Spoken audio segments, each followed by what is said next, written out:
Hello, my name is Mark Shaw. I'm a student with College for America, and this is part of a group requirement for Look Who's Coming to Dinner. And I have with me today two more team members. One is Cindy Nguyen, and one is Lisa Streeter. So I would like to start off with my commonalities and differences of the foods that I studied. My two food groups that I studied were the Hindu wedding food traditions and the Pennsylvania Dutch. The Hindu, they were both similar in that they did focus heavily on the food, but for different reasons. The Hindu wedding reception, like I referenced in some of my material, a lady named Bijal Patel did a video, the 15 things that happened to you at an Indian wedding. The Indian weddings, she said Indian weddings usually have endless amounts of selections of foods to choose from, and that was a commonality between all the other references that I looked at for Hindu weddings. It's sort of an over-the-top, it's designed to make the wedding seem really important, like they'd go to no expense, spare no expense to promote the union in the marriage. And the Pennsylvania Dutch tradition of food was similar because it was still about the food, but it was way different because it was about the harvest and all the not necessarily the harvest, but like the bounty, because it depends what time of year it was, what types of food that they would eat. So, but they celebrated that they had the sustenance, that they had the food, and it was a great thing to be able to share it with friends and family.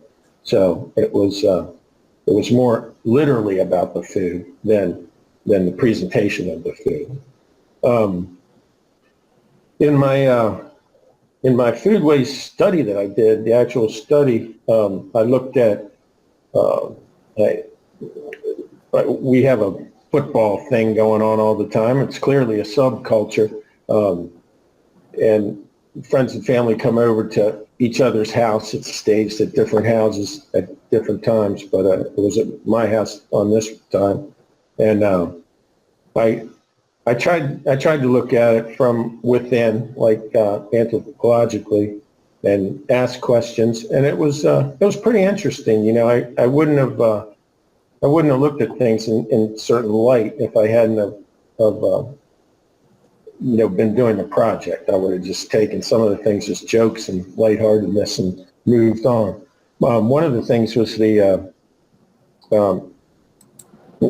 chip dip seemed to be there was a lot, there's of course lots of symbolism with a football game and teams and hype and a ton of symbolism.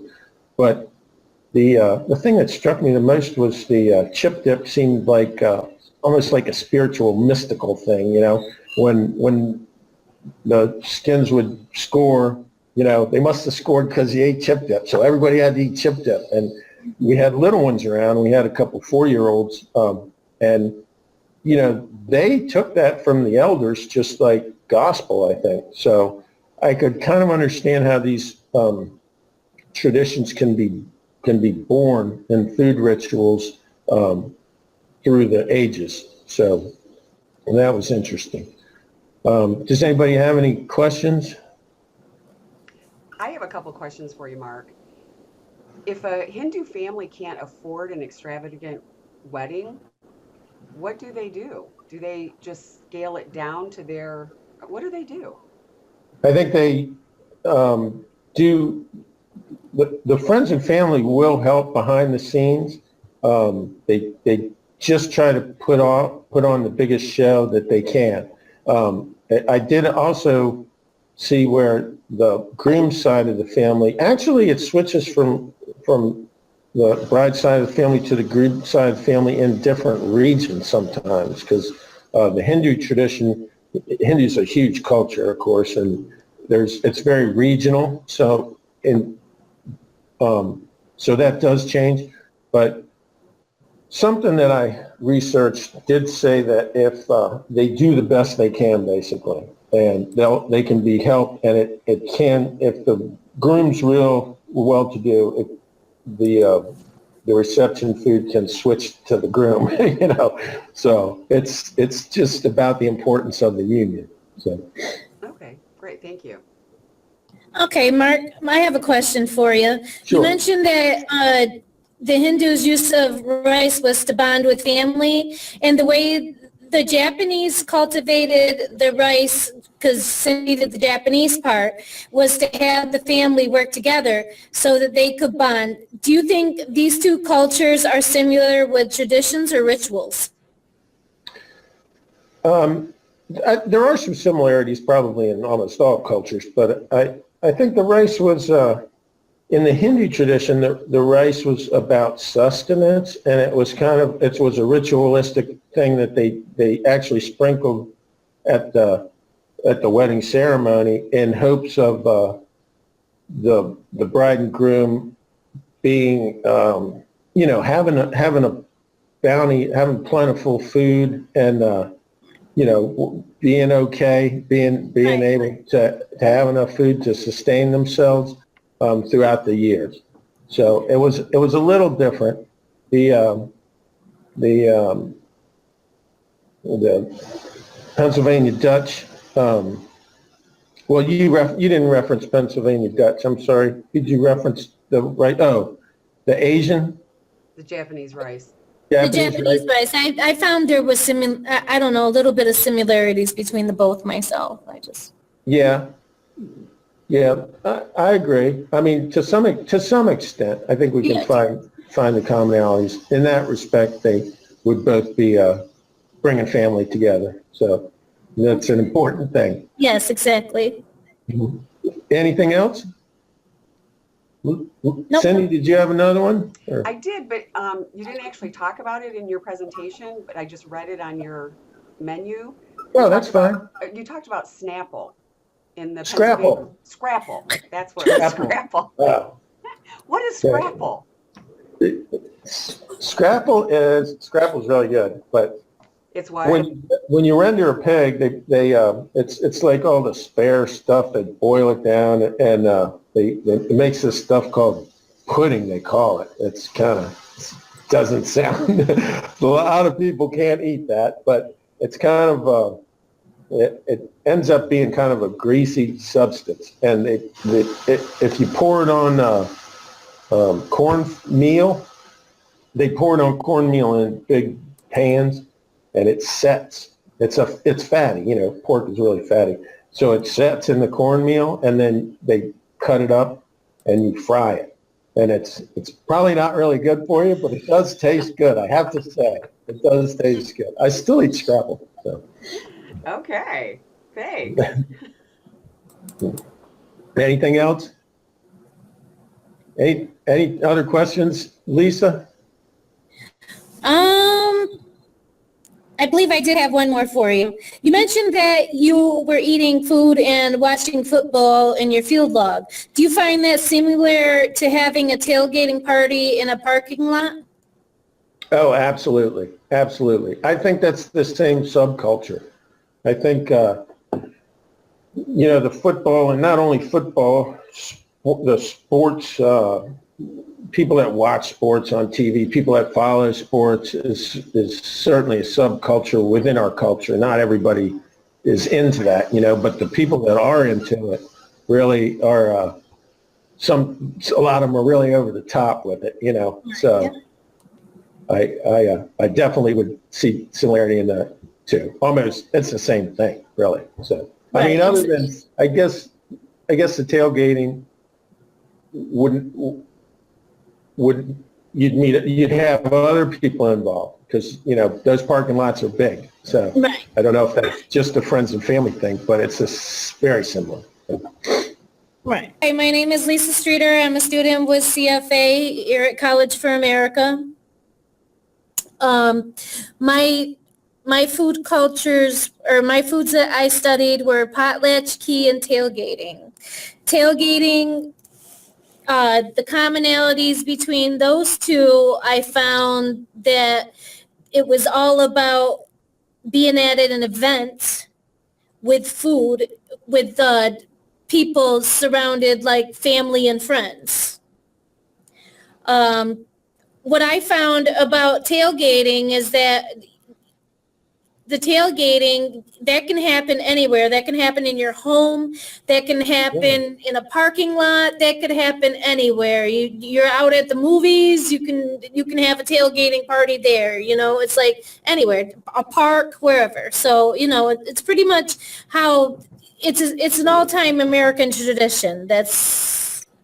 And I believe that has gone on for many centuries. The potlatchkey dinner is what happened was for my tailgating, parking lot parties were known back in ancient Greece and ancient Rome back in those days. There was picnics during the Civil War. They were also known as campouts, encampments, or concerts. People ate and drank to build up the community within each other to socialize. The potlatchkey dinner, it was more about having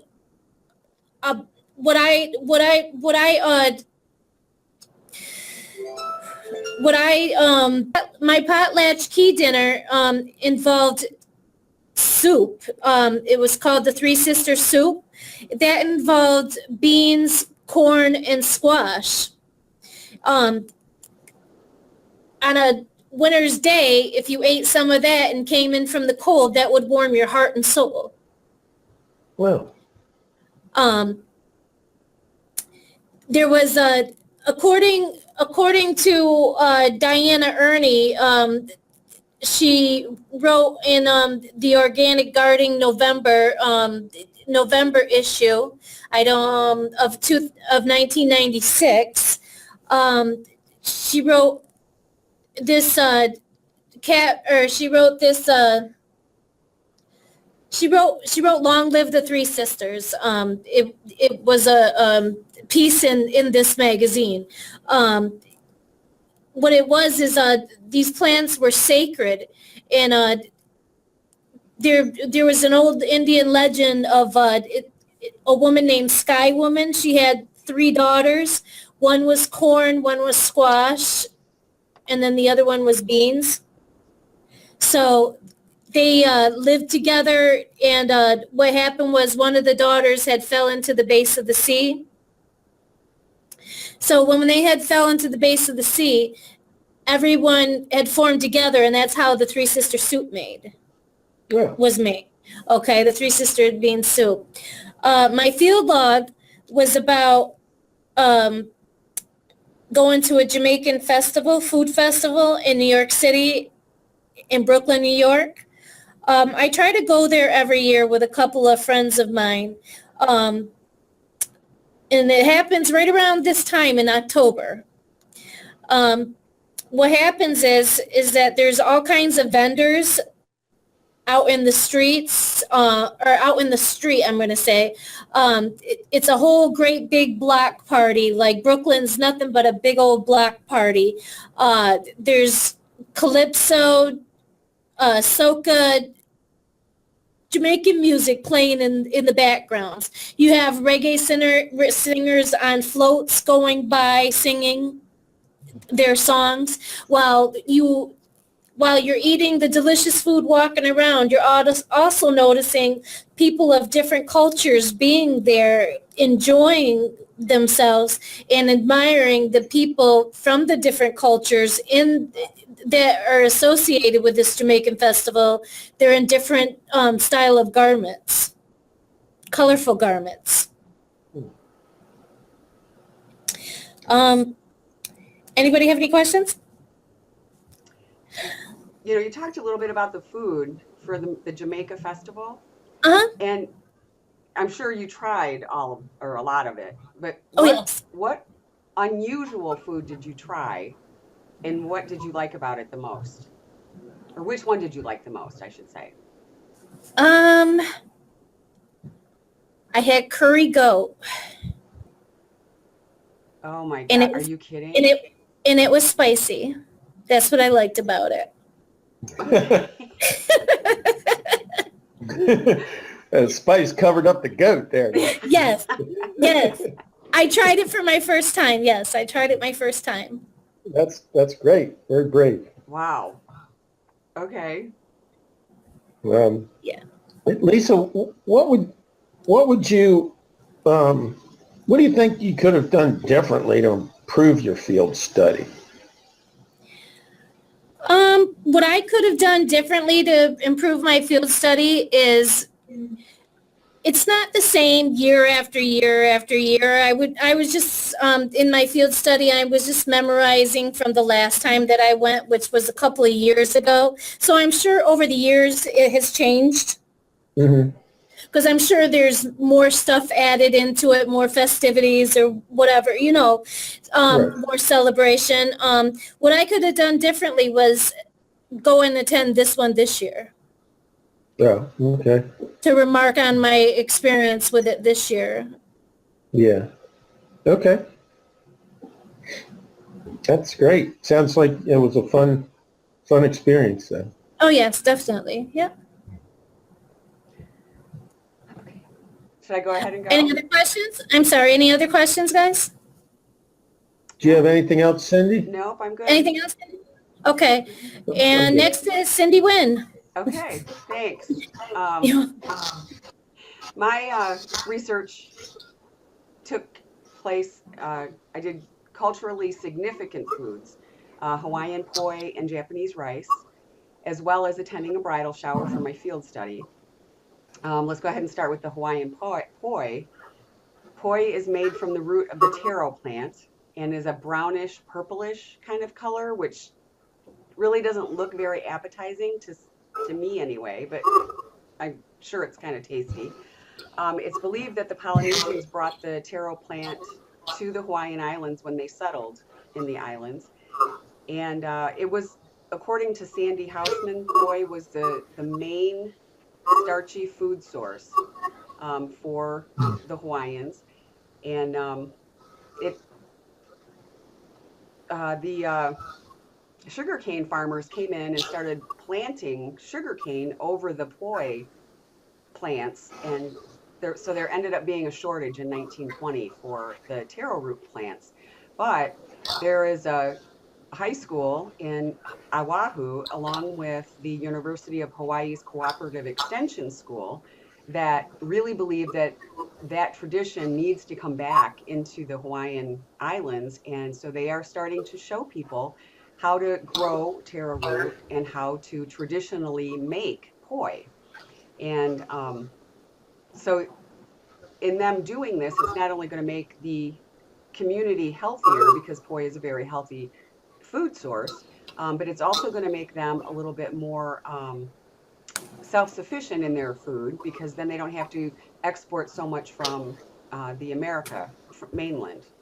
So the traditional way to make poi is to be in your most natural state, like no makeup, no fingernail polish, your hair pulled back, clean skin. And in fact, when the guys make poi, they actually wear what they call a mallow or the loincloth, and that's all they wear when they make poi. And poi, Mm. there's a great big piece of wood in front of, the person making the poi, and then they use a stone and they squash the poi with the stone and they add water to it to make it a consistency. You can either have a runny consistency, which you would eat with one finger, or you would have a pasty consistency where you would eat with two fingers. And poi is eaten with your fingers, not with a spoon or fork. Okay, that is a tradition. If you eat with three fingers, you are just considered a pig. So you don't want to do that. Mhm. Um, and according to Bree McQuaid, there are two spiritual legends that go along with poi. And the first one is that the native Hawaiians believe that making poi is associated with Cain, a spiritual god, who is the spiritual god of sunshine and fresh water.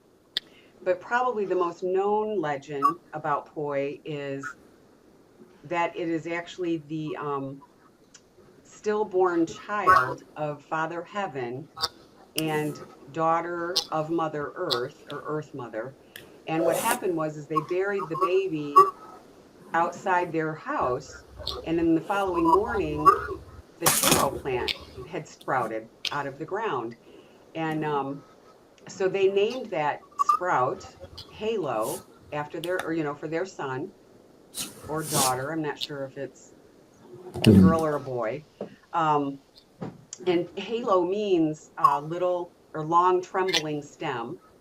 And Native Hawaiians believe that they are all descendants of Halo.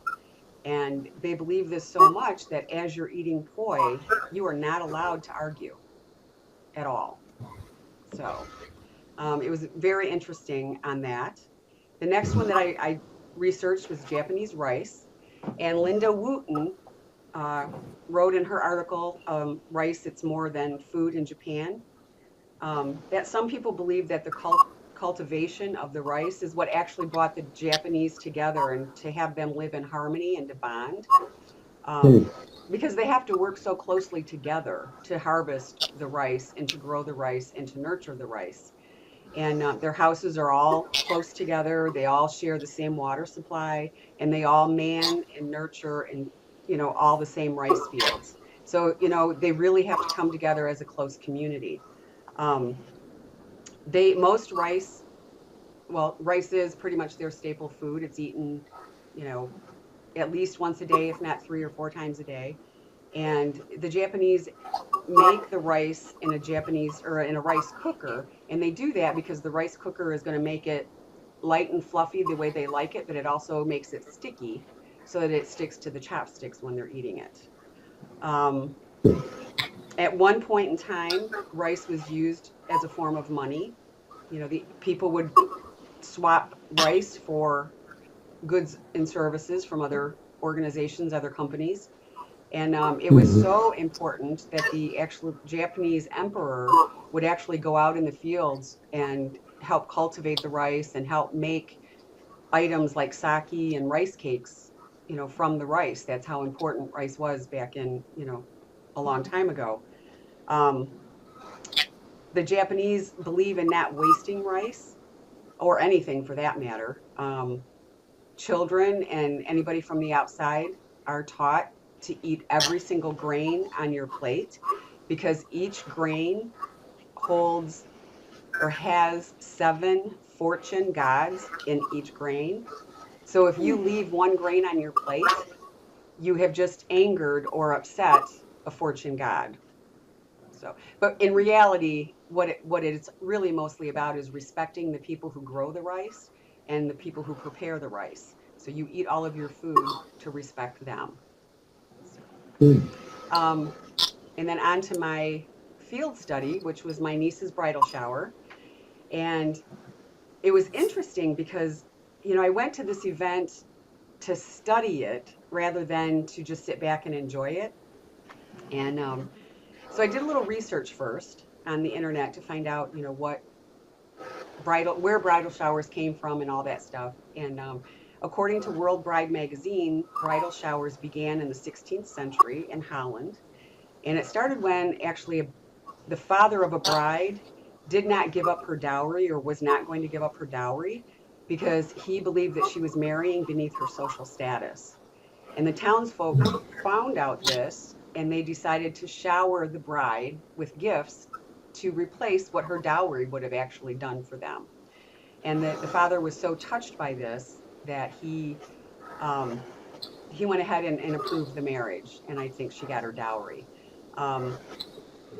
So it was nice. I mean, I had gone to this bridal shower. I've been to many bridal showers, and I was so happy to see that it followed the same traditions, same rituals as pretty much any other bridal shower that I had been to. Also, in doing my research, though, I did find articles where people didn't believe that bridal showers needed to be in today's society and were actually against bridal showers. And so that was one of my main questions at my field study is how participants at this bridal shower felt about bridal showers. And I was happy to learn that they felt a lot like I did. You know, bridal showers are definitely needed and expected in my subculture, and probably in many other subcultures as well. Um, the uh, the rituals that I saw and the traditions that I saw that took place at the bridal shower was the food and the favors left for the guests were always a thank you for coming and thank you for bringing a gift. You know, so that took place. The cake or the cupcakes in Kelly's instance, and then the introduction of the bridal party, and of course opening the gifts, which is my favorite tradition. Is I love to see what the bride and groom are getting to help set up their household. It was really obvious that the older women were comfortable with the afternoon events and they knew what were coming. The younger women weren't so sure what to do and how to behave at this event. And had I not studied a little bit of anthropology, I would have had never noticed this. But I was actually watching the older women enculturate the younger women into this cultural event. And I found that very interesting. I probably would have never noticed that had I not studied this project. Um, as far as commonalities and differences, you know, my projects were really all pretty different. But I did find it interesting that the Hawaiian and Japanese cultures associate food with spiritual gods. You know, that gives it a deeper meaning and a teaching lesson about the food, which I found that very interesting and very common for them. Um, Japanese rice is also similar to Hawaiian poi, poi, as it is pretty much eaten any time of the day. It's, you know, Hmm. breakfast, lunch, dinner, you know, or all of the above. The Hmm. biggest difference that I saw in the three projects that I did is that poi is not a communal ritual. Like the Japanese rice is, you know, communal, and holding bridal showers is communal. So Hmm. those are what I found out. Do you guys have any questions? Hmm. Um, well, I like the part about the sticky rice because I know when I buy Chinese food, the rice is sticky, and I could never use chopsticks. But I guess maybe I don't cook the rice the same way at home. But yeah, I would ask you the same question that I posed to Lisa. What do you think you could have done differently to improve your study? I think probably the biggest thing I could have done differently is done a little bit more research and spent more time. What do I say? Spend more time like integrating my research inside so that when I went to Hmm. my bridal shower, I had more questions to ask. It would have been nice to have had some more questions. Yeah, or different questions. Right, Yeah, different I questions. struggled with that too. When I finished my field study, I thought I should have asked that. I should ask that. Right, Yeah, I get it. right. That makes sense. Do you have any questions, Lisa? Yes. Cindy, what is the main food staple that is used between the Hindus, Japanese, and potlatchki dinners that are in common as a tradition? I think that would be rice. You know, rice was used in all three cultures, even though they look at it differently. You know, where the Japanese looked at it at one point as a source of money, I don't believe the Hindu did that. And I don't think they looked at it like the Indians looked at it that way either. It was, you know, it was more like Mark said, it was more of a food substance for them. Where Japanese, you know, it has built their culture, it has built their belief systems, you know, and it's, you know, fed their people. So, Yep. but definitely rice for all three of them. Well, we still need to go over the anthropological words that we learned about, and we all looked up and did our own definitions of them. But we need to tie them together with our studies in one way or another. So if you'd like to go first, Lisa, you can get grab a couple of the words and run with it. Okay. My first word is enculturation.